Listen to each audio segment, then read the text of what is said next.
జై శ్రీరామ్. ఈరోజు భగవంతుడు ఏది చేసినా మన మంచికి అనడానికి ఒక చిన్న ఉపమానంతో కూడిన కథను చెప్తాను. ఒక ఇద్దరు అమ్మవారి యొక్క భక్తులు గృహస్థులు అమ్మవారి దేవాలయానికి వచ్చారట. వారిద్దరూ కూడా అమ్మవారిని తదేకంగా చూస్తూ చక్కగా ఆనందపడుతూ జపం చేస్తూ ఉన్నారట. అయితే వీరిద్దరి ఆనందం కూడా పూర్తిగా భిన్నమైన ఆనందాలు. ఒకరికి భార్య విడిపోయింది, ఆనందపడుతున్నాడు. రెండొక ఆయన మంచి భార్య దొరికింది, ఆనందపడుతున్నాడు. ఇవి రెండు పరస్పరం మనం చూడడానికి విరుద్ధంగా ఉంటాయి, కానీ వీళ్ళిద్దరూ కూడా ఆనందంగానే ఉన్నారు. అంటే దాన్ని అలా తీసుకోగలిగారు. అమ్మవారు మనకి ఏది చేసినా కూడా ఈ రకంగా మంచి చేసిందని అందులో మంచిని చూడగలిగారు.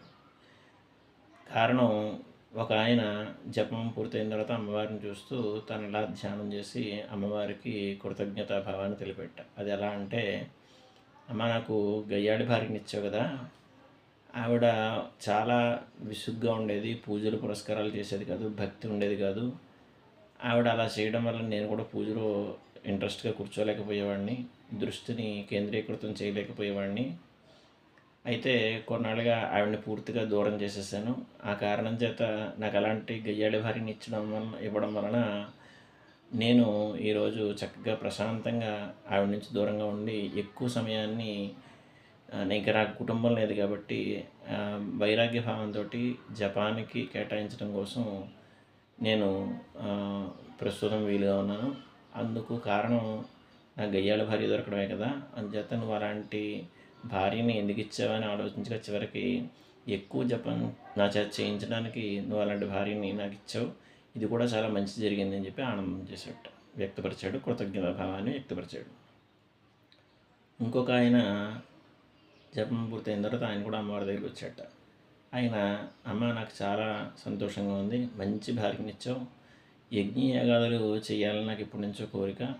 అయితే బ్రహ్మచారిగా అది వీలు కాని పని, భార్య పక్కనుండగా యజ్ఞయాగాదులు చేయడం అనేది ఆవశ్యకం కదా.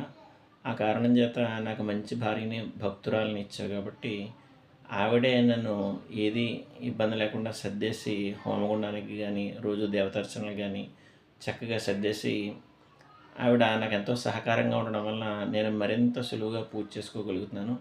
నాకు మంచి భార్యని ఇచ్చావు, కృతజ్ఞతలమ్మ అన్నారట. ఇక్కడ ఇద్దరు కూడా మనకి కంటికి విరుద్ధంగా ఉన్నప్పటికీ కూడా వీరిద్దరూ కూడా ఏది ఇచ్చినా కూడా పాజిటివ్గా తీసుకున్నారు. చేత మన చేతిలో ఏదే ఉండదు, అమ్మవారి సంకల్పం మాత్రమే.